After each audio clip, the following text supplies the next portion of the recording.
Welcome to American Education FM, everybody. I'm Dr. Sean Brooks. Ladies and gentlemen, welcome back. Much to cover. I want to spend just a quick second on a particular thing that is occurring right now, which I honestly believe is a bit of a psychological operation, simply because of the way that it's being covered, the timing in which it's taken place, and then, of course, the participants themselves within this entire story. And it has to do with the disappearance of Samantha Guthrie's mother. And Samantha Guthrie is a news anchor on NBC with the Today Show. She has not been there for quite some time. She's been there apparently, or been away, I should say, receiving surgery on her vocal cords to get her voice back. I'm not necessarily doubting that by any stretch of the imagination.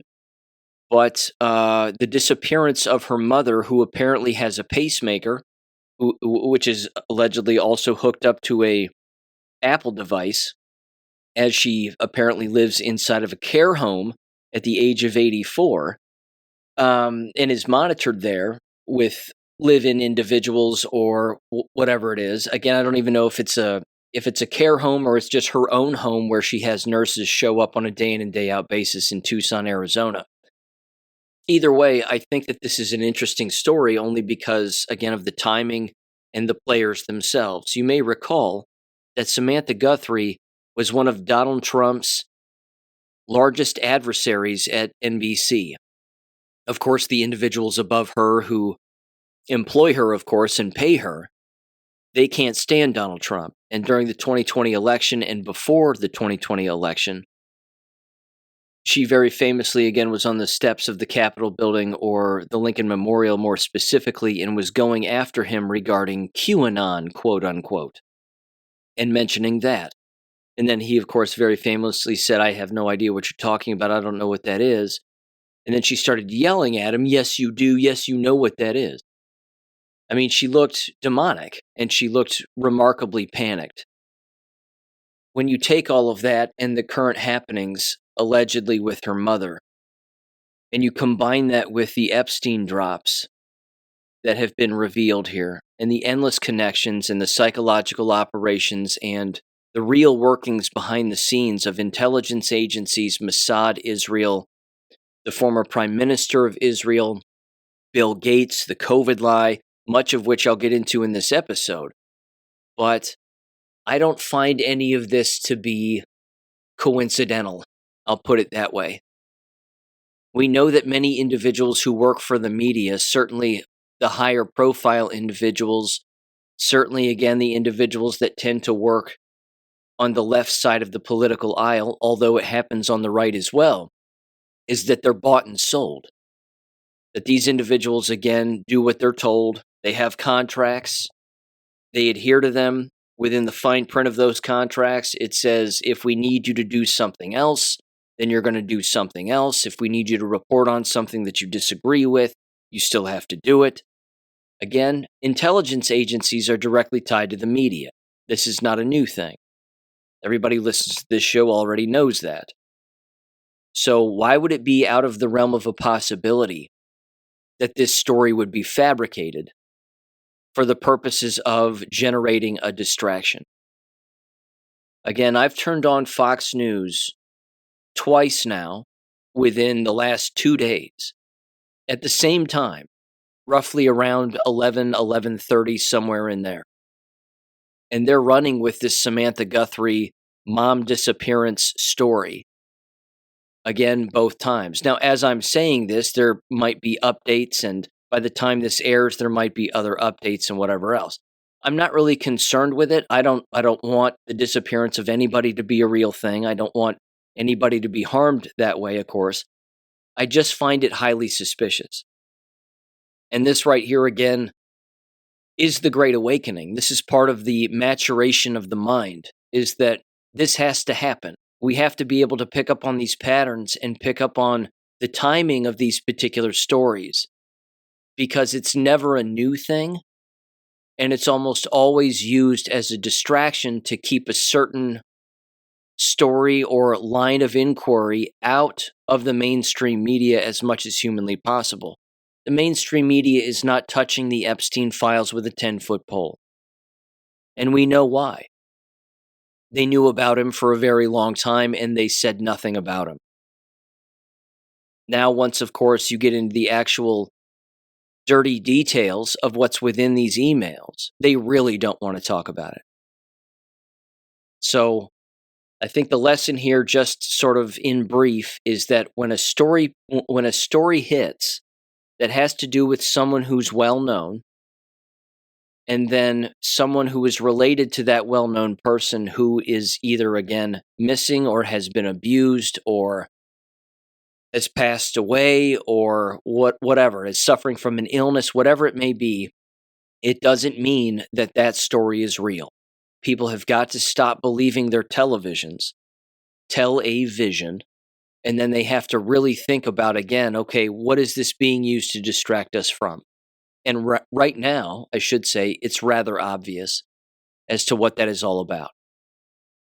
So again, that's just my 2 cents on the issue, but I'll leave it there. Either way, here's where I want to begin, really. I had a listener of the show, or at the very least, someone on Gab or X reach out to me. I think it was X, and they linked a particular paper written by Ayn Rand back in 1970. And it's titled The Comprachicos, which stands for child buyers. And I want to read a brief description of this, and then I want to read a little bit from the document itself.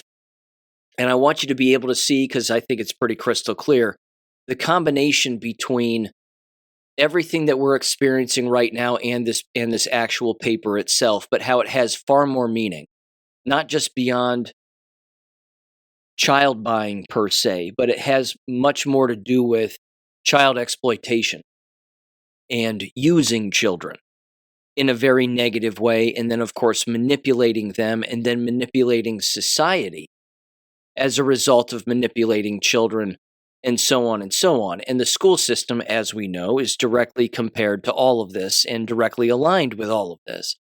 So here was Grok's brief summary of this 21-page paper, it's 27 pages, which, by the way, I've read it, and it's fascinating, and I highly recommend that you read it yourself. I will link it in the description below. Or at the very least, what I'll do is I'll put it on my website under the Government Documents tab, and it will be at the bottom of that large list of documents and a PDF version of it. I highly recommend it. It's fascinating, and it's horrific as well. It says the following here. Ayn Rand's essay, The Comprachicos, published in 1970 in The New Left, The Anti-Industrial Revolution, later retitled in some editions as part of Return of the Primitive, is a fierce critique of modern progressive education.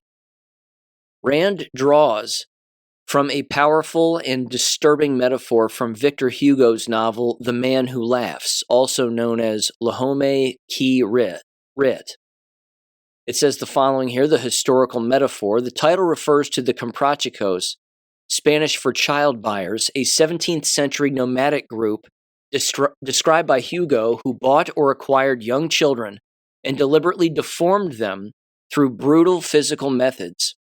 For example, stunting growth, dislocating joints, mutilating faces with burns, bindings, or incisions.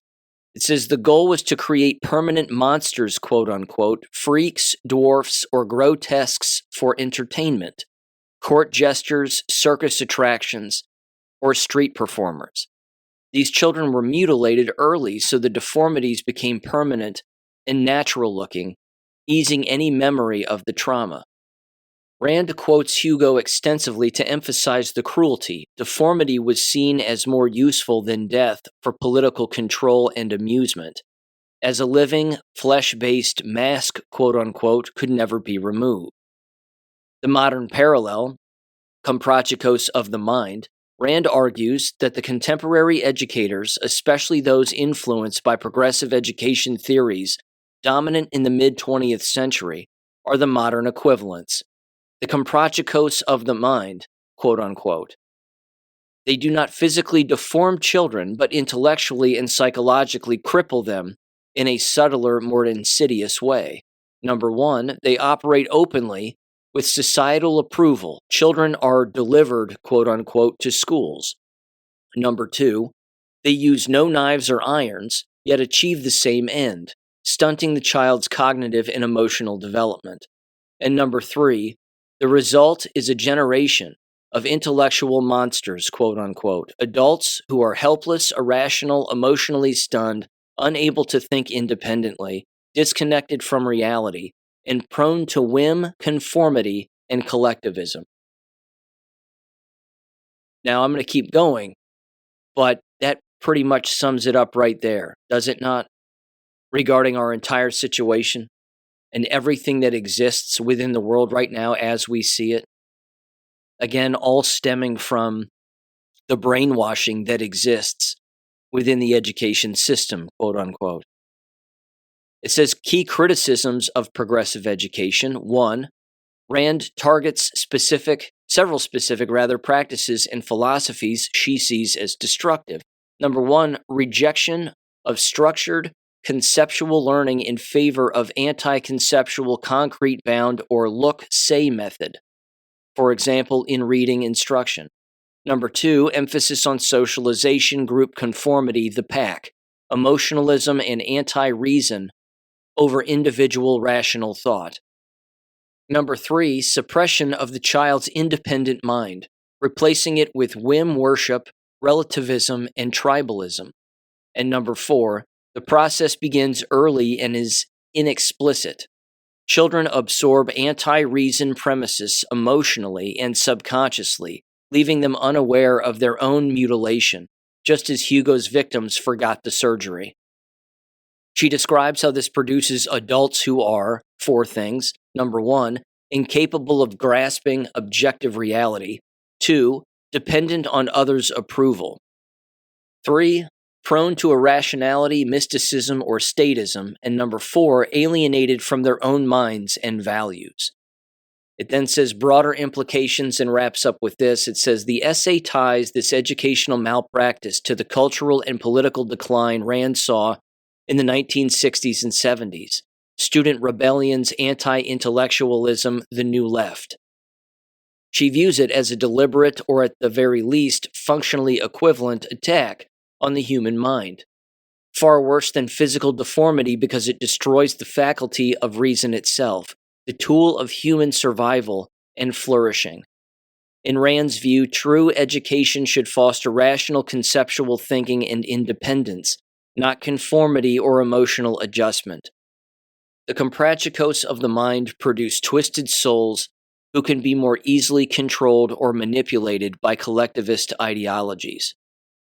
It then wraps up again and it says, this essay is one of Rand's most passionate and emotionally charged pieces on education, blending literal analysis, epistemology, and moral outrage. It remains influential among objectivists as a warning about the long-term damage of anti-rational teaching methods, unquote. I have to tell you, I've read a great deal of Ayn Rand over the course of my life, certainly when I was in graduate school. And it had nothing to do with graduate school itself. They certainly didn't assign any Ayn Rand, as they should have, but it's obvious as to why they didn't. This was one paper that I never came across. And I mean, I regret it. This is one of those things, again, where I would have loved to have had my hands on this at an earlier time. But I'm glad that I have it now and that I've read it.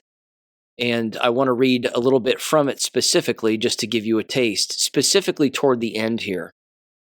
I find this particular portion fascinating because she's providing, I think, very good advice. She's essentially saying, as you'll hear her in just a minute, she says, if you're going to enter the education field, specifically attend college as a university student, then you need to be an objectivist before you enter. You have to have a firm grip of who you are, what you want, and then stand up for it in the face of these specific comprachicos, because the individuals who work within and run these universities are just that. They are child buyers. And they seek again to manipulate people's minds, which means you can't let them win. She makes the point, of course, that Yes, you can avoid the environment altogether, but what does that do? That allows the child buyers to continue to do what they're doing with the individuals who are fine with being deformed, mentally, emotionally, physically, socially. And then those individuals end up being a great deal of what exists within society. And of course, we've seen this for decades. Hell, we've seen it for well over a century, I'd go so far as to say. But she said the following here, quote, this is on page 26, toward the bottom. This last is addressed to the many intelligent youths who are aware of the state of higher education and refuse to go to college, or, having gone, drop out in revulsion. They are playing into the Comprachicos' hands. If the better minds desert the universities, the country will reach a situation in which the incompetent and the second rate will carry the official badge of the intellect, and there will be no place, rather, for the first rate and independent to function or even to hide. To preserve one's mind intact through a modern college education is a test of courage and endurance, but the battle is worth it, and the stakes are the highest possible to man, the survival of reason. The time spent in college is not wasted if one knows how to use the Comprachicos against themselves. One learns in reverse, by subjecting their theories to the most rigorously critical examination and discovering what is false and why, what is true, what are the answers. As to the drugged contingents of hippies and activists, I should like to address the following to those among them who may still be redeemable, as well as those who may be tempted to join their hordes. The modern Comprachicos have an advantage over their ancient predecessors. When a victim was mutilated physically, he retained the capacity to discover who had done it. But when a victim is mutilated mentally, he clings to his own destroyers as his masters and his only protectors against the horror of the state which they have created. He remains as their tool and their plaything, which is part of their racket. I'm going to leave it there. I could read even more. But again, if that doesn't define not only the left and the right, which she says, she openly brings up conservatives, she brings up capitalism, she brings up all of it. She says, look, everybody has control over certain segments of the population because that's exactly what they want. That's the whole point. So be different. Be somebody else.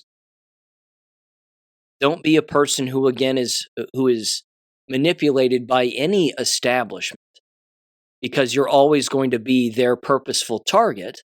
You're going to be the child that they seek to mutilate, seek to buy, seek to sell.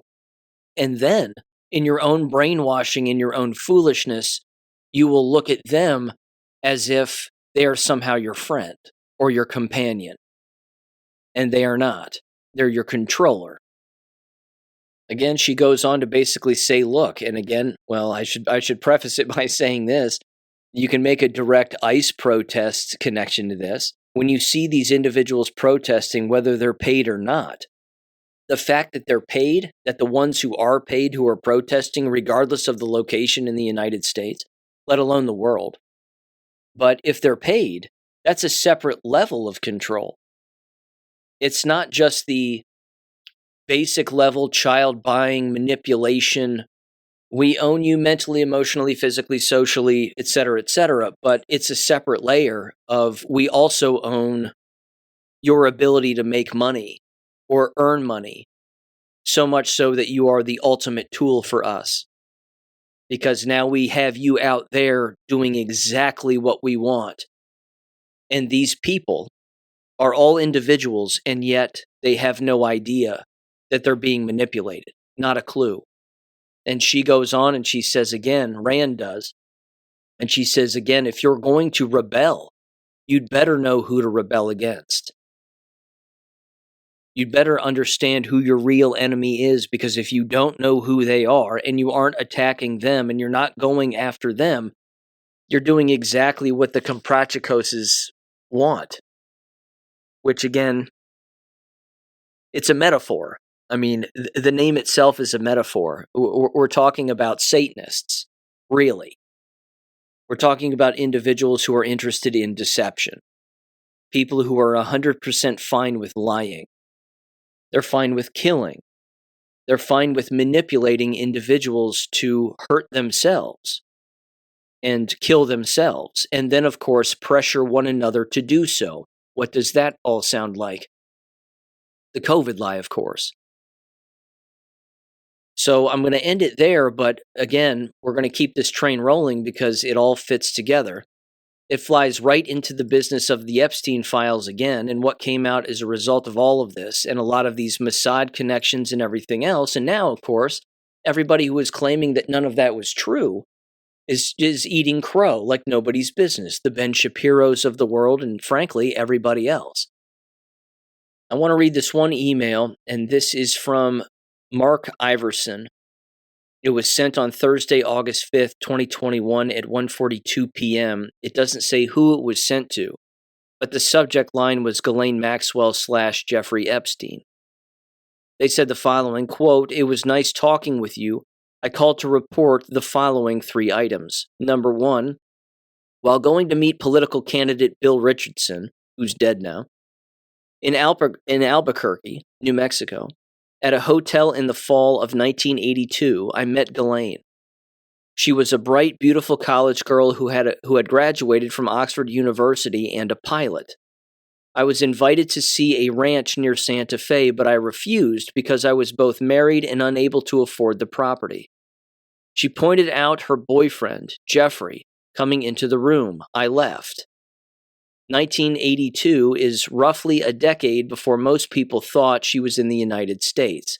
Within a week, I was warned that she was a spy and to stay away from her. Years later, I also heard that she is a submarine pilot. Another decade of abuse is possible. Number 2, a second black book that was found on the streets of New York is now reported on the internet." And then they have a link to it, epsteinsblackbook.com. "It was Ghislaine's siblings in England, and of course, she is one of the daughters of Robert Maxwell, publisher. McGraw-Hill, of course, education. We've been over that before." He goes on, or she, or I assume it's a guy writing this. It sounds like a guy. "2 of her sisters lead a company for US DOJ software. A backdoor to the software is suspected. Robert was given a state funeral in Israel after his tragic death. I suspect Robert, Ghislaine, and Jeffrey were all Mossad agents trying to blackmail leaders in the political and financial world. At the end of the second black book, an organizational chart details his East 65th Street operation with potential co-conspirators and the physical location of the apartment for models. This chart may help your investigation and your case," unquote. Again, he's clearly making mention that there's an investigation taking place. Again, who is doing the investigation, I'm not entirely sure. But either way, it's almost irrelevant. The point is that everything that he brought up is 100% accurate. Anybody screaming at the top of their lungs that they were not Mossad agents or directly tied to Israeli intelligence have lost their minds. Again, Jeffrey Epstein is directly talking in audio files that have been released in all of these other files with the ex-prime minister of Israel, who was the ex-director of Mossad. It doesn't get any clearer than that, which is exactly why now you can see all of these Mossad-owned, Israeli-owned accounts, like Libs of TikTok, of course, Daily Wire, you name it. They're everywhere. They're the only ones not bringing any of this up. And of course, as we know, Fox News isn't making mention of it either. But people have to understand something again. If Donald Trump was on the wrong end of this, why would he release any of it? Again, he's engaging in the art of war and the art of the deal all at the exact same time while understanding that the American people want the truth and they long for it. We're practically begging for it. But it's innate within human beings to want the truth all of the time. It's where life is the most comfortable. As horrific as the truth is, it's far more comfortable then walking around, again, the victim of these quote-unquote child buyers, the Comprachicos, if you will, and being manipulated by them all of the time, not knowing which way is up. So when you see him, for example, in the Oval Office and he says, you know what, I don't think it's that big of a deal, but whatever. He's playing it off on purpose. It's not because he really thinks that. He knows it's immensely important. If he didn't think it was important, he wouldn't allow his DOJ to release it. It is his DOJ, after all. They're the ones that are releasing all of this. He allowed for the executive orders to occur to allow all of this to happen. And then, of course, you hear him blow it off like, well, I think there's more important things to pay attention to in XYZ. There's lots of things that we can pay attention to. Again, we can walk and chew gum at the same time. It's not difficult to do. But what is within these documents is so valuable when it comes to the real world that we live in, that if you look, for example, at an educational setting and they aren't teaching anything that's even related to these kinds of documents or the information that's within, specifically, I should say, from an intelligence standpoint and an intercontinental, intercountry manipulation standpoint, then they're missing the mark. Whatever subject they're teaching is irrelevant. You get more truth by connecting the dots within some of these files than you'll ever get in years of traditional American schooling. Let me give you another example of, again, the child buyers and the manipulators, the Comprachicos. It's certainly the French government. The French government doesn't want the truth to be told on social media. They don't want it on Gab. They don't want it on X. They've warned X. They've warned Gab. Andrew Torba over at Gab told the French government to go pound sand and get bent. Now, of course, the French government, as of today, has raided, or at least French police have raided the X offices in Paris, as Musk has been ordered to face questions. This particular story is from abc.net.au, and we know why this is happening. It's because he doesn't want to comply with censorship. Even though, again, he engages in some censorship, certainly with the algorithms that take place. It's not him per se, but it's certainly some of the individuals within the group and within the company. But you have to take in, you got to keep in mind what Twitter looked like back in 2018, 2019, 2020, 2021. It was hands off. It was 100% hands off. The place was completely shut down. It was a left-wing echo chamber. You weren't getting the truth about anything. And for those that were awake, it was an absolute nightmare, which again is the exact reason why I never had an X account or a Twitter account back then. There was no point. If I'd have said anything, it would have been immediately shadow banned, or again, it just wouldn't have shown up at all, or I would have been kicked off instantly. The same thing happened with endless people. But this is happening because of the Jewish question. Endless posts are out there now verifying what the left portrays to be as quote-unquote anti-Semitism. That's not what it is. It's pattern recognition, and it's people telling the truth about real history. And there's copious amounts of information on endless pages on X, again, revealing all of this, which is fantastic. See, the fight is always over the mind. It's always over what's real and what's not. And so many people are confused, and yet governments are openly telling you that they don't want you to know the truth, which means it can't be more obvious as to who your enemy is. If somebody's trying to keep the truth from you, then they are your enemy.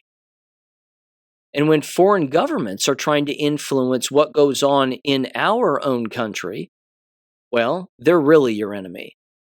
So here's what this article says. It's brief, but it says French police have raided the offices of Elon Musk's social media network X as prosecutors ordered the tech billionaire to answer questions in April related to a widening investigation into the platform. It says the raid is linked to a year-long investigation into suspected abuse of algorithms and fraudulent data extracted by X or its executives. However, in a statement, the Paris prosecutor's office said it was widening that investigation following complaints over the functioning of X's artificial intelligence chatbot Grok. Again, because if you ask it certain questions, it'll tell you the truth, certainly about real history.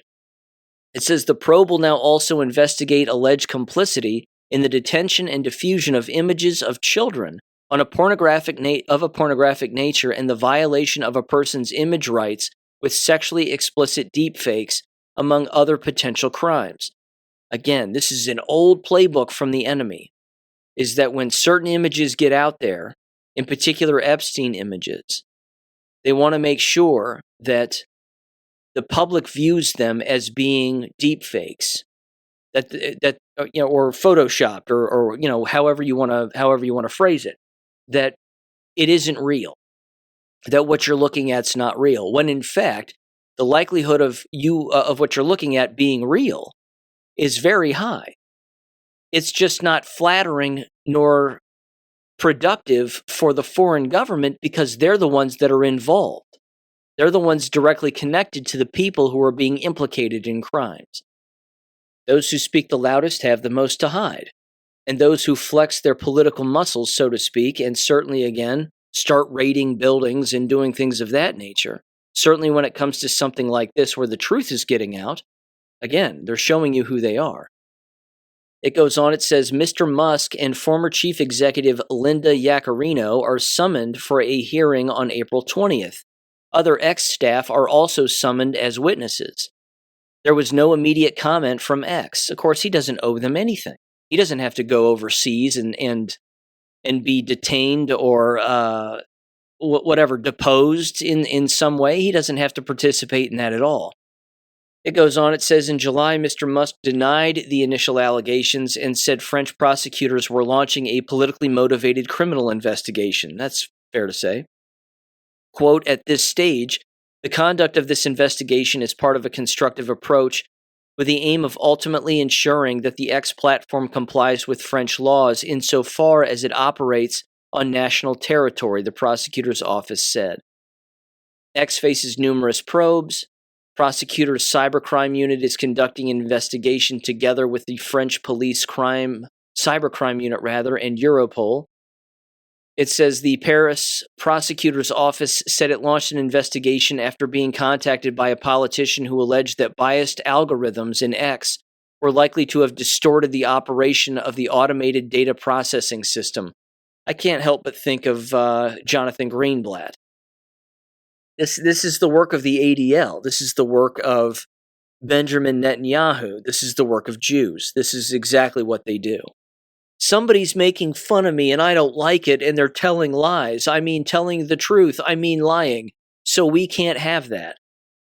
And then they make up sex crimes that a particular person or organization are engaging in, and then that becomes the motive in order to look into said group or said platform, when really that's not the point.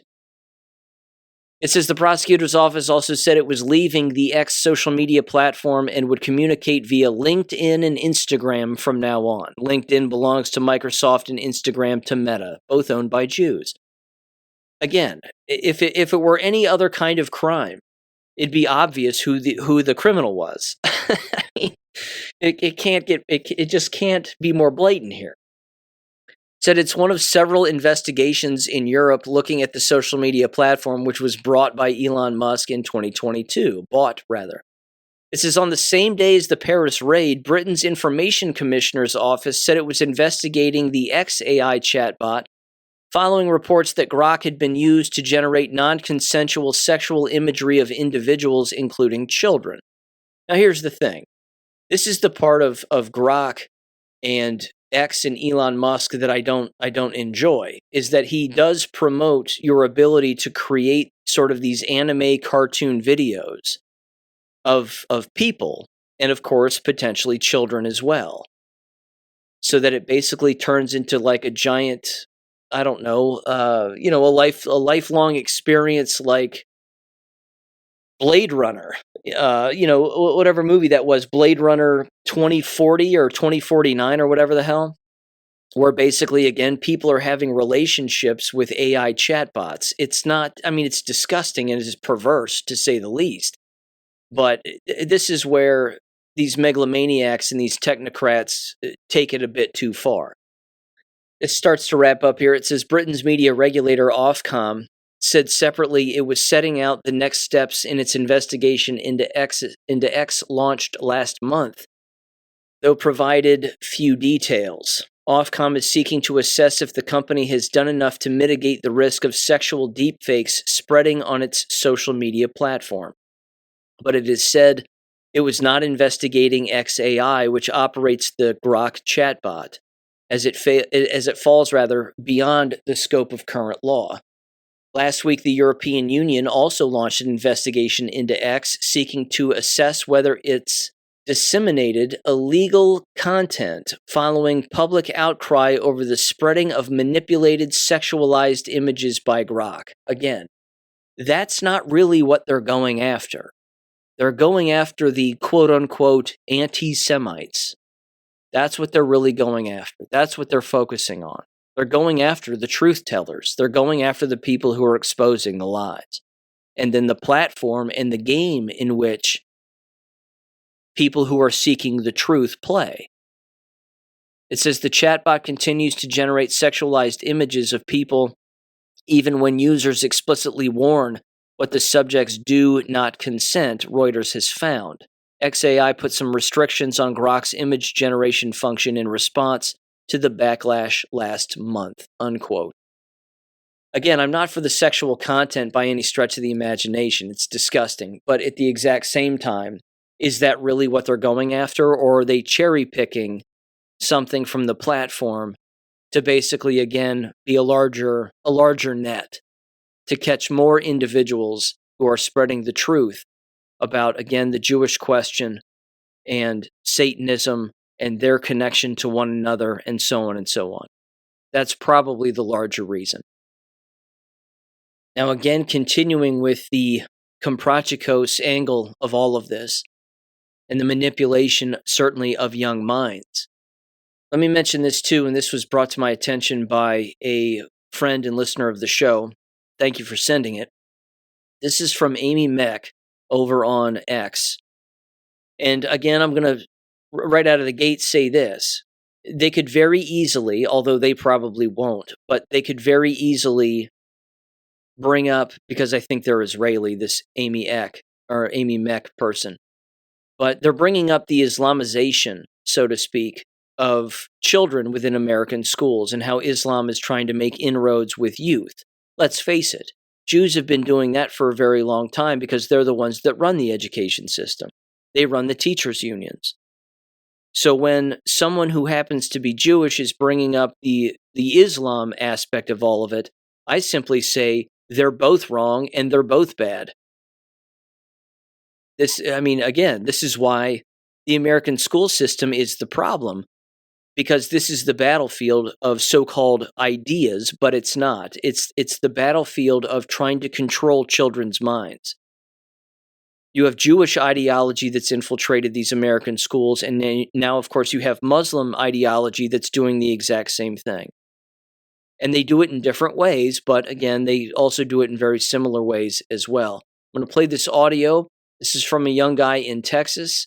Specifically, I believe, let me find the school here. This was the Wiley East High School in Texas, in Wiley, Texas. Give this young person a listen here in 3, 2, 1. Hello, tell me the story. What happened today at school? Okay, so I'm Marco. I'm the president of the High School Republicans at Wiley East High School. And today there was an organization called Why Islam that had a huge table booth in front of our school today. And they were giving hijabs to Muslim girls out throughout the high school. And they were giving out Qurans. And they also had pamphlets about Sharia law and other Islamic things. And they were giving out these bags. And I had a discussion with the women that were there, and we're trying to understand what's going on. Was everybody in a hijab? So they were passing out to as much, girls as they could. So that was their goal. How many students took those bags? I don't have an exact number of how many people took them, but I can say that they were trying to get as much out as they could. And it was during the school day, right? Yes, it was during lunch. During lunch. And we typically have colleges come out, or we have our clubs have tables, but we've never had a faith group. to my understanding. So And Christians have never been allowed to go. not from what I've seen. I've never seen churches or Bibles passed out. I can't confirm that that's 100%, but what I can say is that this was a big thing that they wanted to push out today. Okay. Thank you, sir. Thank you. Thank you for letting me know. Thank you. Okay, this is apparently put together by a group called ICNA, which is Islamic Circle of North America. This Amy Meck gal says, not a local mom and pop group or harmless community outreach, quote unquote. ICNA isn't showing up in schools to teach kids about Islam. They're showing up to build the next generation of converts, activists, and institutional leverage. This isn't a random faith booth, quote unquote. This is an Islamic pipeline tied to the same ideological network that birthed the Muslim Brotherhood, the mother movement behind Hamas, and global jihad. ICNA is the American affiliate of Jamaat-e-Islami, and Jamaat's militant wing owned the compound where Osama bin Laden was hiding when he was killed. Well, again, that's not true either. It's just, again, it's like I said at the top, it's both bad because it's Jewish manipulation of something that's already horrible. But again, you're not seeing a Christian group who's entering these schools, again, passing out any kind of literature whatsoever, because of course they wouldn't be allowed. Anyway, this goes on, and it says, their model is infiltration, then normalization, and public schools are one of their primary battlegrounds for long-term capture. Of that, I have no doubt. It says the Muslim Brotherhood's own internal strategic memo described this exact strategy as civilization jihad, quote unquote, destroying the West from within. ICNA was named as part of that U.S. network. Well, that's what Israel wants too.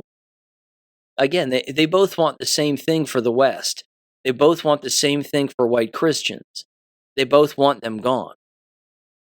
It says they don't need to storm the gates. They just need to access your kids, your schools, and your institutions, and the system lets them walk right in.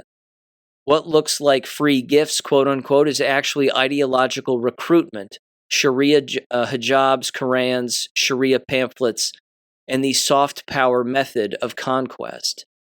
This is how you get institutional power. You start with youth recruitment and then pipelines into media, law, politics, and government.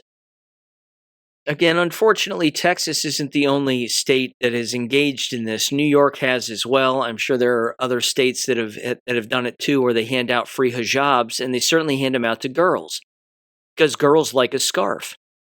And then they go, oh, it's not really a scarf. You're supposed to wear it like this. And then it becomes a fashion statement.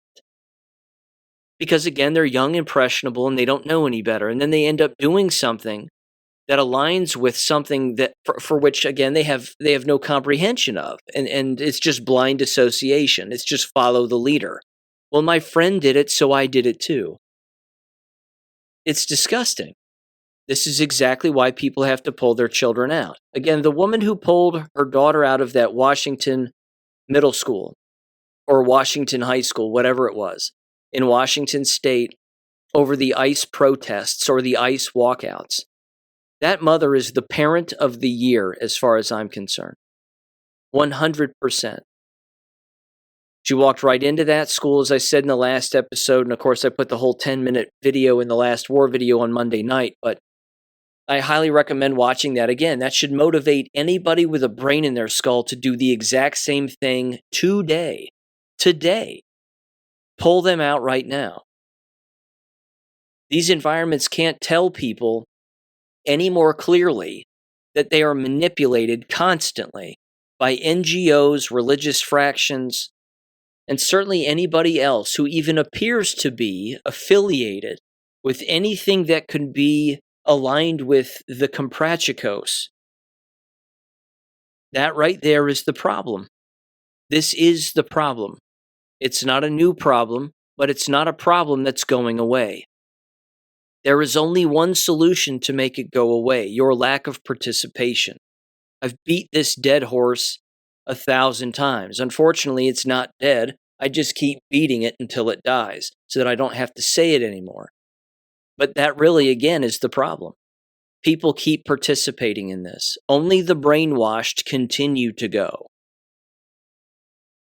And again, I understand that's offensive to a great deal of people. People would say, I'm not brainwashed. I love my kids and they're not brainwashed either, but we go because, that's where we want them to go and we don't like the environment and XYZ. Look, I would never dismiss people's powers of rationalization. They're limitless. But how more specific does it have to get? I mean, hell, ladies and gentlemen, there are children who get killed within school environments, and then their parents of their dead child will send their younger child, who isn't dead yet, back into the exact same environment to so-called learn, in the environment where one of their own had passed away. This is a real thing. That happens. The environments, again, aren't going to get better. And the more that law is enforced across this country, it certainly won't get better because their minds are so warped that they actually believe that what's taking place specifically, again, regarding ICE and their enforcement of actual law, that somehow that's illegal. That somehow, again, that violates people's rights and it's antithetical to the Constitution and blah, blah, blah. Let me give you a perfect example. This was sent my way beyond embarrassing. This was written on January 30th on Substack by a Matthew A. Kraft. Again, this person has lost his mind. He wrote a Substack article titled, it's very short, I'll read it very briefly here. It says, I stand with students protesting ICE. It is self-evident. ICE is harming students and violating our rights to life, liberty, and the pursuit of happiness. That was the subtitle. Again, a quick note about Substack before I read this brainwashed moron's article. Substack is for articles with real information. It is not for therapy. It's not a therapy session where you just get to air your grievances. I mean, yeah, he can write whatever he wants on his own Substack page, but for the love of God. What he says here, he sounds like he's talking to a therapist to justify his own opinion. And as we know, opinions are not facts. But he says the following, students in schools and colleges across the nation have organized walkouts in protest of actions by the U.S. Immigration and Customs Enforcement Agency, ICE. If they can be brave enough to speak up, so can I. I cherish our democracy. I affirm the rights afforded by the Constitution. I believe that we should love thy neighbor. They're not our neighbors. They're illegal aliens. Hence the word illegal. He goes on, he says, the violent and unlawful tactics used by ICE are spilling over into our schools and undermining the founding ideals of our nation, the right to life, liberty, and the pursuit of happiness. One of the greatest strengths of our nation is the public education system, which by law is open to every student who walks in the door regardless of their immigration status. ICE is now directly harming our schools and the students and families they serve. ICE agents are conducting raids and releasing tear gas near school grounds, sowing chaos and fear. They are causing schools to cancel class, separating families, and even arresting children and educators. Having heavily armed masked ICE agents around school is bad for all students. Research shows that ICE raids have caused declines in student attendance and achievement. The trauma of these events will undoubtedly have long-term consequences for many of our most vulnerable students. End this madness, keep ICE away from our schools, and beholden to our laws." Unquote. Now, only one person replied in the comments section, and that person was me, and I said, "You're completely retarded. You do know what the word illegal means, don't you?" And that's it. So, again, everything that they just said is a lie. They're not gassing students. If they're arresting them, what they're doing is they're detaining them because their parents are here illegally, which means they are too. And they're not going to separate families. So they don't. They reunite them.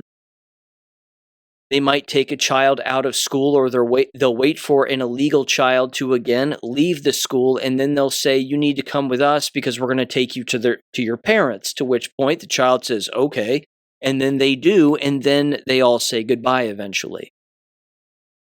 That's what's supposed to happen. That's the point. American schools are not sanctuary cities. Sanctuary cities are not legal either. That alone proves, again, that they are hiding illegal aliens. It would be no different than if a house was hiding illegal drugs. Same concept. It's the Comprachicos. These individuals, again, have no problem manipulating the minds of the people who attend their environments and then attempting to justify their opinion as fact. Now, fortunately, we have the expiration in Ohio of the temporary protected status for Haitians, which is a good thing. That has expired as of February 3rd. And it says TPS for Haiti was set to terminate at 11:59 p.m. on February 3rd. This program has allowed hundreds of thousands of Haitian nationals, estimates around 330,000 to 350,000 nationwide, including thousands in Ohio, particularly in Springfield, where 12,000 plus Haitians live, to live and work legally in the United States temporarily, due to unsafe conditions in Haiti. Doesn't matter. It's their country. Stay in your own country, fix your own country. If you go back to your own country, then take a stand and fix it. Don't come here and make ours shitty. Very simple. Even the Dalai Lama brought this up. I used to read his books back in the day, long time ago, 20 plus years ago. Even he said that. He said, don't migrate. Don't do that. Stay right where you are and fix it. If you have to leave to survive for a little while, that's fine, but go back with new knowledge that you have acquired from where you've been and fix it. Go back to where you come from and fix it. Endless videos exist all over the internet of endless people looking into their cell phones and recording themselves and saying the actual truth, which is, why is it that all of these foreigners want to come here? Is it because they want to make this place better?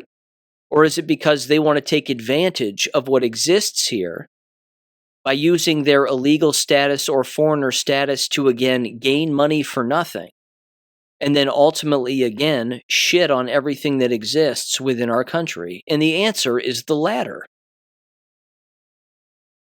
See, they need to assimilate, but they're not doing that. They're conquering. They're coming here in an attempt to conquer and then make our way of life like theirs in their home countries, which sucks. That's what's happening. They all have to go home. All of them. Unfortunately, a Obama judge has basically stopped all of this from happening. It says a federal judge, U.S. District Judge Anna Reyes, issued a ruling on February 2nd of 2026, Monday, blocking the termination. She granted a request to pause/end the revocation while lawsuits proceed, making the expiration, quote, null, void, and of no legal effect for now. This provides temporary relief, but leaves uncertainty as the decision could be appealed and enforcement risks remain. This is the lawlessness of these judges. This is why these judges need to be rounded up too. You have a judge, again, who openly said, no, we can't get rid of him in September of 2025, so we'll push that off. But they have to go home by February 2nd, February 3rd, specifically, of 2026. And then that date rolls around, and then another judge goes, nope, sorry. We're going to remove that removal date, and we're just going to halt everything right where it sits. This can't happen. They're defying federal law and kicking the can down the road. Again, endless people have made videos openly saying, hey, look, we know that we don't work for ICE, but we're Ohioans, and we live in these states as well, and if you need our help, let us know, because we'll help you out. That's 100% true. Again, it doesn't matter what state a person lives in. Average citizens want to help ICE agents. They want to help ICE in general to get the illegals out of here. So, yeah, this needs to happen. And hopefully soon, in the coming days, hopefully, ICE agents are on the ground in Springfield, Ohio, Columbus, Ohio, and copious amounts of places in Ohio, and are rounding people up. This has to happen. I can't wait, frankly. I just can't wait. And once it does, I, of course, will be bringing it up here on the show. Okay. COVID. Again, more of the body sellers and child buyers, rather, if you will. It's in the Epstein files again. Openly, Bill Gates and Jeffrey Epstein talking about pandemics, planning this out, coordinating all of this, running scenarios, you name it. Again, if I was injected with a COVID shot, I'd be pissed because you were manipulated. There was a giant scheme behind the whole thing. Some of us knew what it was before the shots even came out, like yours truly. However, endless individuals had no idea, but now these Epstein files are releasing a great deal of this as well. I reposted this on my X page and put it over on Gab from Threadreader. This is from Sayer Jai, Sayerji, at Sayer, Jigmi, over on X. And here's what they said again regarding the COVID story as it's being told, and certainly what exists within the Epstein files. They said the following, quote, "The DOJ just released thousands of pages of Epstein files, and buried inside of them may be one of the biggest bombshells no one is talking about. The blueprint for a 20-year financial architecture designed to turn pandemics into a profit center." Again, it shouldn't surprise anybody, but it will surprise some. It says the following here: offshore vaccine funds, pandemic reinsurance triggers, donor-advised fund structures designed to profit under the cover of charity, simulation programs, career pipelines into pharma and the World Economic Forum. All built years before COVID-19, all running through Gates, JP Morgan, and Epstein. Now we have the documents. It says in August of 2011, Jeffrey Epstein emailed Mary Erdoes, CEO of JP Morgan's $2 trillion asset management division, outlining a Gates-linked donor-advised fund. His instruction, quote, "However, we should be ready with an offshore arm, especially for vaccines," unquote. The CEO of JP Morgan Asset Management didn't flag compliance. She asked for answers before the 31st. She got them the same night from a convicted sex offender. And they have an image of the full email. Same month, same email chain, Epstein writes to Staley and Erdos and says, quote, "The tension is making money from a charitable organization. Therefore, the money-making parts need to be arm's length." The architect of this structure, convicted of sex crimes against minors, is explicitly acknowledging that the vehicle is designed to generate profit under the legal cover of charity.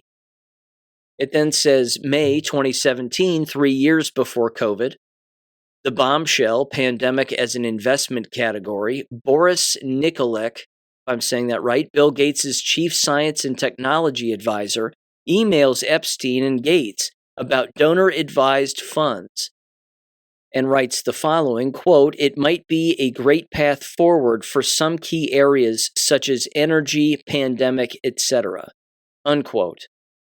Pandemic, they said, listed like energy, a standing investment vertical, not an emergency, a portfolio strategy. It says an iMessage thread from Epstein's phone on January of 2017, an associate lists career options and one stands out. Join Swiss RE Reassurance team developing health products and did one for pandemics, helped develop parametric trigger, unquote. A parametric trigger equals a financial instrument that automatically pays out when a pandemic is declared. Development by someone in Epstein's career placement network. 6 months later, the World Bank issued its first ever pandemic catastrophe bonds, structured by Swiss Reinsurance with exactly these triggers. Coronavirus was a listed peril. It goes on. It says Gates requested Epstein in writing on August 8th of 2013, 5 years after Epstein's conviction. An agreement letter addressed to William H. Gates states that Gates, quote, specifically requested, quote unquote, that Jeffrey Epstein, quote, personally serve as the representative, unquote, of Boris Nikolic. Gates waives conflicts of interest, provides board indemnification in writing. He had access to every law firm, every advisor, every institution on earth.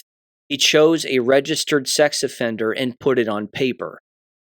And then they have the document. And then finally, the question you weren't supposed to ask. Nobody builds a fire station after the fire. What these documents reveal is a fire station built beside a factory that stores accelerants, owned by the same people who wrote the building code. Patents, simulations, reinsurance triggers, offshore vehicles, career pipelines, all operational before COVID-19. The question isn't whether they planned a pandemic. The question is what structural safeguard existed to ensure they didn't profit from one, unquote. Yeah. The entire thing was a money laundering scheme. COVID doesn't exist. There's only poison. And this was planned out even before these emails. This was long planned out at least, decade and a half, 2 decades ago, even further than that. That they would pull off something like this. But they had to have the foundation, and then they had to have the money, structured ladders and slides to make sure that the right people got paid, that the right people were on TV, and that even hidden people were behind the scenes profiting from it, knowing that everybody was being manipulated. These people need to hang. All of them. Every single last one of them. Let me give you another example here. This is from the Gateway Pundit. It was titled, U.S. Healthcare Executive Arrested in Serbia Over Massive $300 Million COVID Fraud Scheme. Interesting. It says a once high-ranking executive at a major Chicago safety net hospital has been taken into custody in Serbia nearly 2 years after federal authorities accused him of orchestrating one of the biggest alleged COVID-19 fraud schemes in U.S. history. Anash Ahmed. Every single time-ish? The former chief financial officer of Loreto Hospital was arrested in Belgrade on November 30th of 2025, according to court filings. Ahmed, who fled the United States after facing initial fraud charges, now remains in Serbian custody as federal prosecutors prepare a formal extradition request. Good. Get the money back and then hang him. It's not hard. It's not a difficult process. Let me read this particular post because unfortunately this is what is downhill from all of the fraud. This is a post on greatawakening.win where an individual is asking for prayers for a female that they, of course, are familiar with and know. And they said the following here. Again, they said her name is Marla and she took one COVID shot, and knew 3 days later after that she shouldn't have taken it.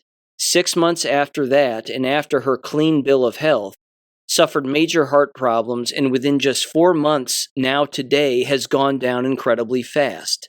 It is sad due to the nature of how cruel this is. She's aware enough that she can say what caused it, and how she misses her body and being able to say/think properly. It's as if she's searching for the right way to get things out, but already knows, just can't get there. I visit and I try to help as much as I can, but this is absolutely the most horrific, sad, and evil thing I've ever seen done to such a sweet and innocent soul. Many of these people thought they were doing the right thing and didn't have or couldn't have family either close to them or someone to tell them, no, don't, quote unquote. She is still fighting, and it breaks my heart to hear her words, so softly spoken and still able to barely move and hug me, saying, I love you, quote unquote, safe. Still worried about me and me staying safe. I always reassure her I am, but her being the person she is continuously, when clear and alert, wants to know I'm all right. I've done nothing but cry over the last month, and my heart hurts so much. I feel guilty for even saying that, knowing what she's fighting and fighting hard every single day. You could please find it in your heart to please pray for her. It would mean the world to me, and I know she'd appreciate each and every one of you for it as well. Sorry for not posting more. Now you know a little bit more of why. Thank you all again so much. I meant that with all my heart, unquote. This is just, again, a person suffering tremendously from one shot, allegedly. Again, I have no doubt about that because there are people who have not taken the shots, who are around people who took the shots, certainly at the time. And those individuals were being shed on and were even suffering greatly from health consequences and even dying as a result, and they didn't even take them. Hence the definition of gain of function. That's the whole point. In fact, I'll mention this other story. This is kind of funny. Funny, sad, funny, haha.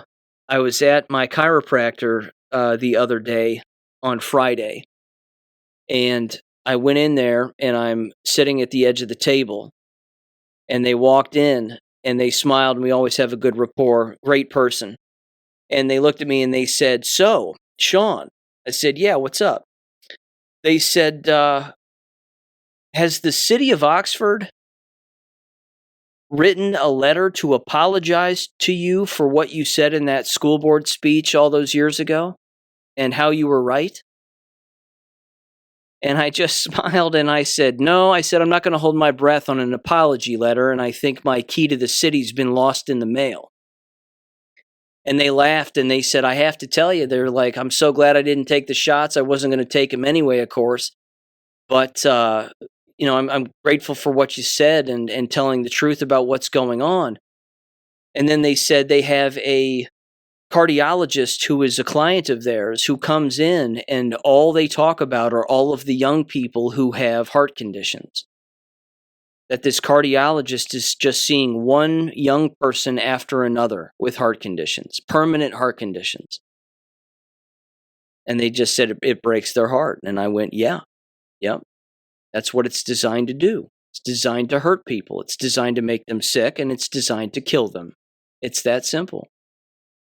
So, again, you don't have to be a medical doctor to know the truth. You just have to want to look, and then, of course, not trust government and not trust quote-unquote authority. Because if you think that man is the real authority, you have a problem. There's a problem there. There's no such thing as authority, not among men. I want to end here with two other random stories, one about the NFL and then one a little note about silver and the silver market and what's happened with that. I don't bring up finances too much on the show. Dr. Robin McCutcheon and I talk about it from time to time, of course, when she's on, and rightfully so, being an economics professor and all. But this first post has to do with the NFL, and this was from Restricted Daily, with the Super Bowl right around the corner, so to speak. They said the following: "The NFL is making one of the riskiest bets in its history, and their betting fans will stay quiet. While Epstein headlines dominate the national conversation and powerful names resurface, the league has shown zero urgency to create distance from controversy. It's business as usual, like public trust is optional. That alone should concern every football fan. This is supposed to be America's biggest sporting event, built by working people, small towns, and generations of loyalty. The Shield once stood for strength, discipline, and excellence. Now it feels like the league is testing how much its audience is willing to tolerate. That right there should tell people, side note, that it's satanic." This person went on and said, "Keeping the same entertainment power structure in place while headlines swirl is an optics gamble most organizations would never take, fair or unfair. But the NFL looks perfectly comfortable with it. Then step back and look at the halftime stage. The most American event imaginable, and the league is rolling forward with a performance many traditional fans won't even understand, likely driven more by spectacle than by the audience that made football king. So who exactly is the Super Bowl for now? because it doesn't feel like it's for the lifelong fan watching on Sunday. It feels like a broadcast designed inside a boardroom, detached from the people who built this sport. Well, they're right and they're wrong. The people who built the sport are equally as satanic as the people who still run it today. That's the missing element from all of this. It's just gotten more in your face because they become more brazen with time, because they become more desperate, and they want to see how far they can push your degeneracy and your participation in their degeneracy. They went on here and they said, and hovering above it all, it is a reality more Americans are waking up to. NFL ownership operates inside one of the most exclusive billionaire circles on earth. The same elite world public trust in is collapsing around. Great organizations avoid even the shadow of controversy. The NFL appears willing to walk straight through it. Why? Because they believe football is untouchable. They believe fans will complain and still tune in. They believe loyalty has no breaking point. History shows that's the kind of arrogance that eventually gets tested. Football didn't become America's sport because of celebrities or halftime shows. It became king because it represented toughness, sacrifice, and competitive fire. It felt real. Now more fans are starting to ask a question that would have sounded unthinkable a decade ago. Does the NFL still respect the people who built it, or does it simply expect their obedience? Every dominant institution believes the audience will never walk away until one day some of them do. So here's the question the league should be asking itself right now. How far can you push loyal fans before they finally push back? Unquote. This is a no-brainer. Just stop watching it. It's so easy to not watch. It's fantastic. Again, there have been endless Super Bowls I haven't watched. Some of them I've just watched the first quarter, gone to bed. Some of them I, again, don't even care. But you can guarantee that the commercials will be even worse than the halftime show and the game. Yes, they'll sprinkle in a little familiar emotional commercial that has some Americana in it, but that will be overwhelmed with copious amounts of degeneracy and commercials, again, that they think are funny when in fact they are not. So I'm not going to watch a lick of it. To each their own. Not going to tell you what to do, but yeah, I don't want to participate, so I don't. Very simple. Here's the last note. This has to do with silver. This was an anonymous poster on a chat board I'm a part of, and they said the following here, quote, silver is only $85 an ounce still today, is February 3rd, 2026. Silver could become thousands of dollars an ounce in a 5 to 20 year time span. They said reasons why, and they specifically highlight white nationalists, could become rich by investing in silver. Now, of course, it could be anybody. They said the following. Number one, robotics and high-tech manufacturing will require massive amounts of silver. Elon Musk and other tech leaders have openly discussed scaling robotics into the millions. Silver is one of the best electrical conductors on Earth, and it's essential in sensors, switches, processors, and high-precision electronics. If robotics expand on the scale predicted, silver demand will surge. Number two, a Tomahawk missile contains around 500 ounces of silver. Defense technology uses large amounts of silver because it performs reliably under extreme heat and stress. A Tomahawk cruise missile is estimated to contain up to 500 ounces of silver, and none of it is recoverable after detonation. It's destroyed in the blast. This means every launch permanently removes silver from global supply. Number three, silver is harder to mine than gold, and there is less of it. This often surprises people. Annual gold mining output is higher than annual silver mining output. Most silver is produced by a byproduct of mining other metals, lead, zinc, copper, which means miners can simply, quote, increase silver production, unquote, even if prices rise. High-grade silver deposits are declining and new discoveries are rare. In other words, silver is geologically scarcer, than gold, and the mining industry has less control over its supply. Number four, Industrial demand keeps rising. Silver is used in solar panels, electrical vehicles, 5G components, medical devices, batteries, AI hardware, water purification. Unlike gold, which is mostly stored, silver gets consumed, and much of it never recycled. Number 5, silver is historically undervalued compared to gold. The gold to silver ratio has been unusually high in recent years. When that ratio eventually normalizes, silver typically outperforms gold. And number 6, governments and industries cannot substitute silver easily. Because silver has the highest electrical and thermal conductivity of any metal, most applications cannot replace it with cheaper alternatives without losing performance. Does anyone disagree with silver investing?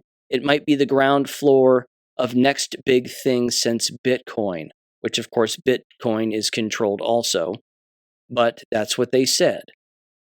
Again, when you saw the silver market skyrocket to whatever it was, almost $120 an ounce, and then plummet $40 in a day, it's proving a number of things to a number of people. Number 1, the silver market is manipulated by man. Number 2, they're willing to take silver as high as probably $120, if not higher than that in the future. They're showing you what the base level of silver could look like. But JP Morgan also shorted silver the very day that it plummeted, which was not accidental. That was an on purpose. They knew that they were going to drop the price, or that the price was going to drop that day, and they profited from it because people were buying silver at, again, $117 an ounce plus, only to then crash it. So they made money, and the people, your everyday American who was, again, trying to invest in silver at $117 an ounce, lost money. But if they sit on it, it'll get back to where it was, and then it'll go past even that. The trick is buy low and then just sit on it. If a person has it and they need to sell it for a profit, I fully understand that. I've done that myself. But at the exact same time, if you can get in the game a little bit, even, again, 1 ounce at a time, 1 ounce a month, $85 a month, or whatever the price of silver happens to be, I would recommend it.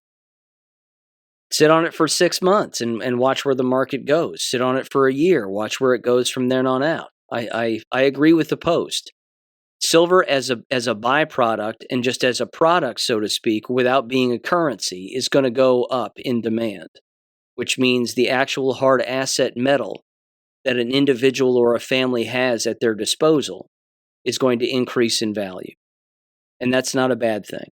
And then, of course, if a person wants to sell it, once it gets at a particular price where they feel comfortable selling it, knowing, again, that it'll probably go up and down and back and forth, then yeah, do that.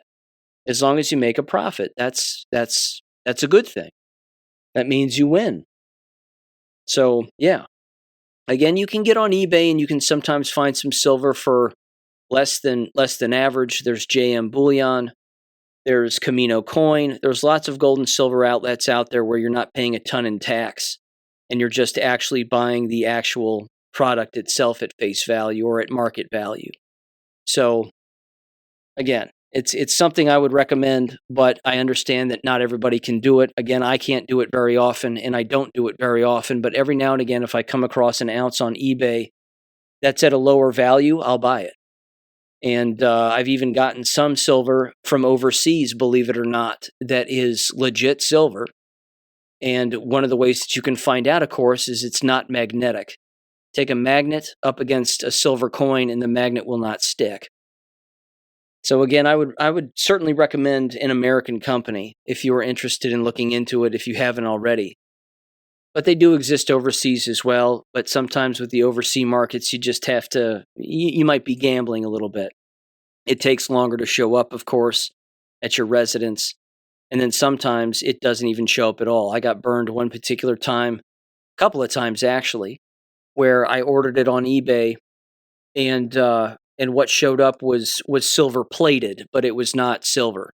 So it was magnetic. So basically I just have a silver plated plate of 1 ounce of silver, and there's really nothing I can do with it. But at the exact same time, I've bought an ounce of silver on eBay for $20 recently, and it's 100% silver.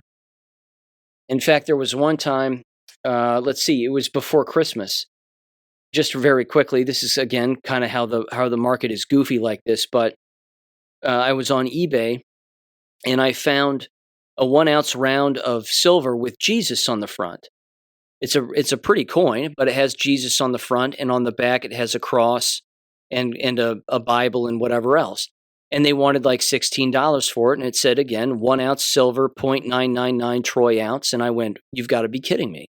1 ounce of silver for $20 or for $16 it was on eBay with Jesus on the front," because sometimes those coins with other images on them outside of a Liberty round will go for a little bit more, be worth a little bit more.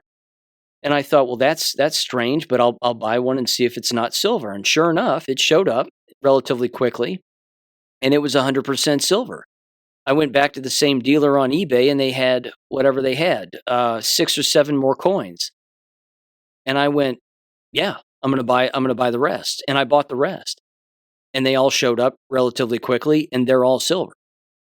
So again, it's a gamble because you don't know the seller and you don't know exactly where they're coming from.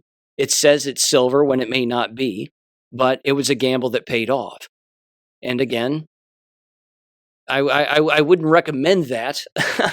It's not something that I do certainly with regularity, but the point is that I would recommend getting it from an actual dealer themselves and a more respected dealer, again, like Camino Coin or JM Bullion.